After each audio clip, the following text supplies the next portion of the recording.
This was a damn near perfect episode of Grimgar. I say damn near perfect because the only thing that's really holding it back is Grimgar's own personal style. That being a very, very slowly told story. I mean, goddamn it, this episode was brilliant. It had 2 very perfect scenes in it.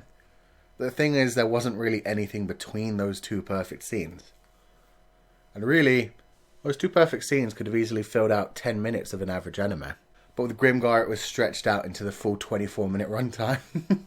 And if you're used to this show, then that isn't a big deal for you. You're completely prepared for that. You're used to that being part of the show's thing. It's very slow about things. It gives characters the time to really react to things in real time as if they're actually there.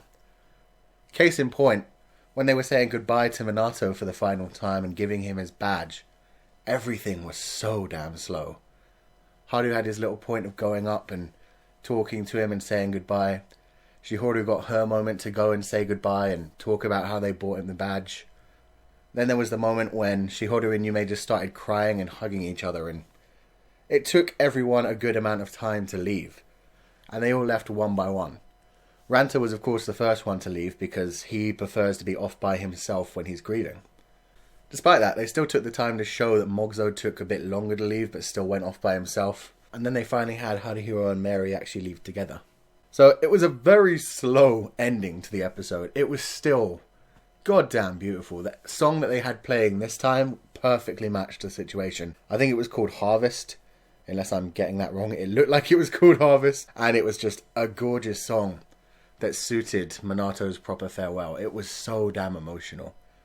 I mean, it was exactly what Haruhiro said. He had said back in the days that any extra money they got, they should be putting towards equipment because they can't be really doing anything else. They need to get their equipment and survive. But I mean, at this point, they put a bunch of money into making sure that Manato got his own adventurer's tags, even though he's never going to be able to use them. And that really hit me. I mean, it was nice for one thing hearing Shihoru actually talk.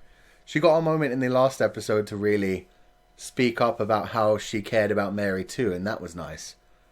But in this one, she got this strong moment of actually saying goodbye to Manato and being strong for a moment. Even though she was ready to cry her eyes out, she really wanted to properly say her piece before she did. And she got through it, and that was incredible.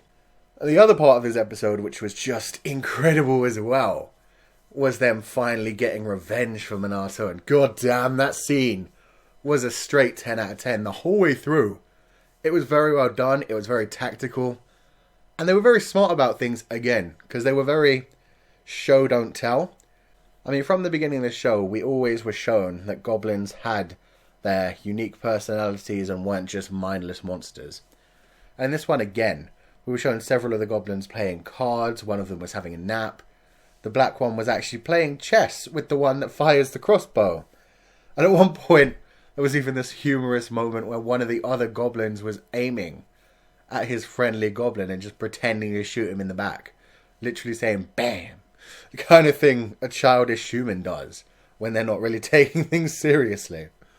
So these goblins did all have distinct personalities, and what I really liked was in the middle of this episode, after everything had gone down, we also saw a character portrait of the black goblin that, you know, had been so dangerous, so deadly, happily playing with some bunny rabbits that were just like crawling all over him.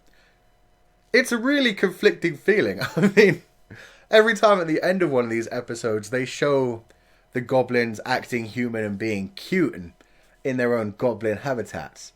And so it's a very strange feeling now, where Haruhiro and his group, the party, have gone in and just destroyed these goblins with extreme prejudice. Because, yeah, they wanted revenge. But it's just kind of weird thinking about how the goblins are so human in this anime. They just wanted to survive. This group of goblins probably came together to survive, to fend off humans. I mean, we could see that they know how to fight off humans. They're used to how humans fight, including the use of magic and shit. So this was a serious bunch of goblins that had survived lots of humans' attacks. And they were wiped out by goddamn amazing human tactics, man. I mean, everybody did their job perfectly in this one. Yume was taking out bitches with a bow from afar. Haruhiro was getting in nice and quickly, getting that surprise attack before anyone knew he was there. Ranta was doing supremely well. Ranta quite often was fighting 2 or 3 at the same time by himself, and that's shocking.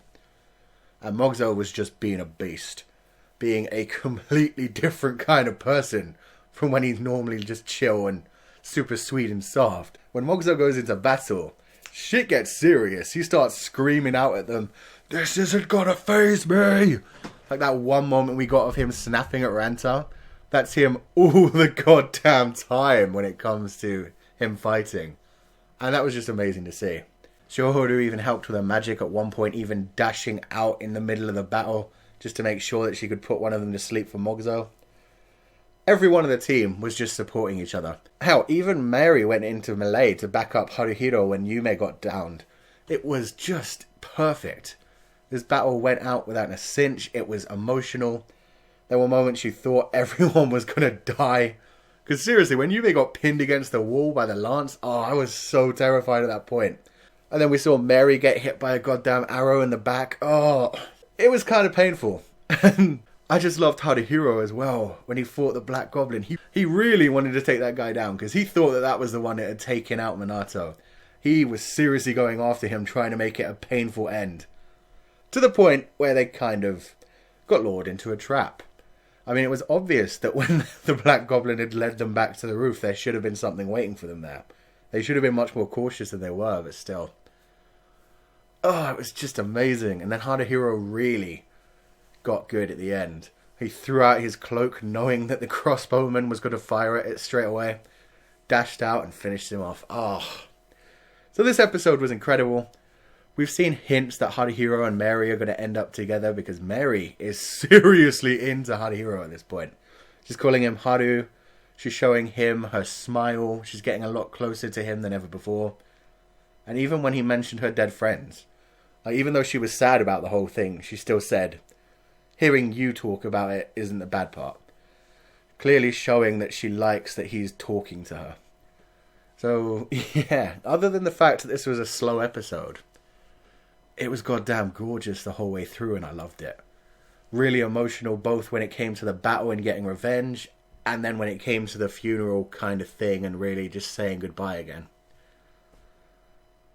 So it was amazing. I don't know where they're going to go next week. I mean, next week looks like it's going to be even slower. They called the episode How to Relax, and it looks like it's just going to be a slice of life episode where Haru's going around relaxing and buying things and chilling. So I'm not sure how that's going to be, but I'm looking forward to the episode, and I'm definitely looking forward to what they do with the final couple of episodes. Because I haven't really got much time left, and this would have made a goddamn perfect finale. So we'll just see what they have in store with us for the final few. But let me know what you guys thought of this episode in the comment section below.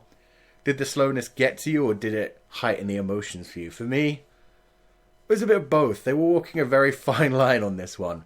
Like, I'm used to Grimgar being slow, but this one did feel like they dragged it a bit in the middle. Still damn powerful and so emotional. But yeah, it felt like it dragged a tiny bit. That's why for me this is more like a 9 or an 8 out of 10. Whereas it could have been a perfect 10 out of 10 if they just continued that fighting bit at the beginning a bit longer.